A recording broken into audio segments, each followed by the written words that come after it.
Hello and welcome to a very quick and unexpected fresh off the stalls today from a giant bottle. It's apt, I'll tell you why in a moment. Actually it's from the Maltings Theatre in St Albans. I've travelled ridiculously far north than I usually have, from London anyway, so Manchester, that's much further north.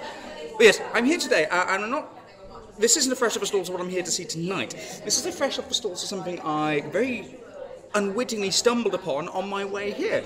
So I was on the South Bank by the Tate Modern. Didn't know there was such a thing called the Merge Fest going on, which is a festival of the arts on the South Bank.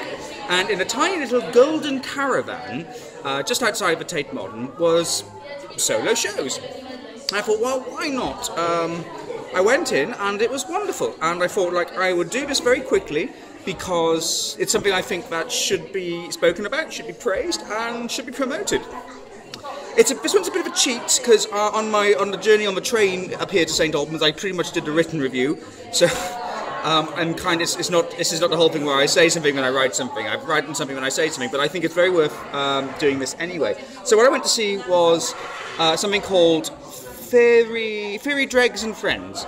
It's a collection of 2 plays written by Sammy Kisson, performed inside a caravan on the South Bank. It's wonderfully bizarre, wonderfully odd. Love the fact that I just stumbled upon it on my way to Blackfriars Station. Right, what did I love about this? So there's 2 plays, but I think you get very much a sense of Sammy's style of writing and performance across both of them. One of them is called Dregs. It's about a fairy who's gotten trapped in a wine bottle, or this is a beer bottle, clearly. And sort of talking about kind of her experience trapped inside this wine bottle, who's been laid as a trap by some sort of mad troll. So combining sort of elements of fairy tale and sort of mystic, mythical, and actually a lot of sort of very modern and sort of playful pathos. And then the other one called Mary Louise, which is basically the personification of a rather beautiful and busty figurehead of an old whaling ship. What I love most about these is Kisson's writing. She's absolutely marvellous. In the review I wrote, I compare her to a modern-day Marlowe. The language is so rich, there's a wonderful sense of metre to it, and it's absolutely beguiling. It mixes in a wonderful sense of intelligence and also a really sort of like gut-wrenching sense of tragedy almost. I mean, Dregs as the fairy is a beautifully and incredibly imaginatively tragic character. So it was just wonderful, and these things are only about like 20 to 30 minutes long, but they're just the way she explores the characters through language is just phenomenal. I really liked the performance. The only thing I'd have to say that I didn't like, well, not so much didn't like, but I think didn't work well, was the venue. Now, I'm all for putting theatre in really odd spaces, you know. I can't remember who said it, and I really should, but he said that he can turn any space into a stage, and I've really done that here.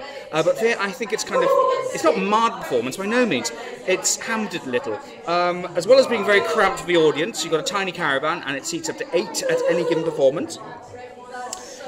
It's too small for Sammy Kisson. Not so much physically small, but you just get the sense that what she's doing, what she's written, what she's performing, needs space to breathe, and there's very little in that. Also, what I found is that, especially having done the whole festival of solo theatre, and really seen the power and the glory of what solo theatre can do, I feel here that there's just times where she's probably involved a bit too much in her character, and that despite the closeness of the performance space, you get a bit of distance between you and her. I don't think that's entirely her fault. I think that, you know, there's very few ways you can interact with an audience if you're kind of stuck in this caravan, not really being able to move anywhere. I would love to see both these pieces performed in a more generous space. Not necessarily something as large as the Lost Theatre, although I think she'd thrive in something as large as the Lost Theatre.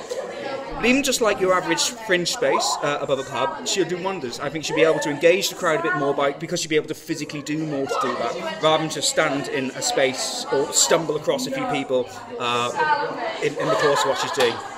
But that doesn't mean don't go to see it. I think certainly go to see it. I think it's amazing new writing. I was absolutely blown away. One of the most surprisingly sublime things I've seen, and just so accidental. So definitely go to see it. It's on until Thursday in a gold caravan on the South Bank outside the Tate Modern. You can't miss it. It's quite garish, but also quite wonderful. So, marvellous work, and I'll be back soon with another fresh up of stalls for what I'm supposed to be seeing here tonight, and hopefully not sweating and panting as much as I just rushed from the restaurant to make it here on time and do this video. I'm disgusting, but I have beer, so all's fine and well. Goodbye.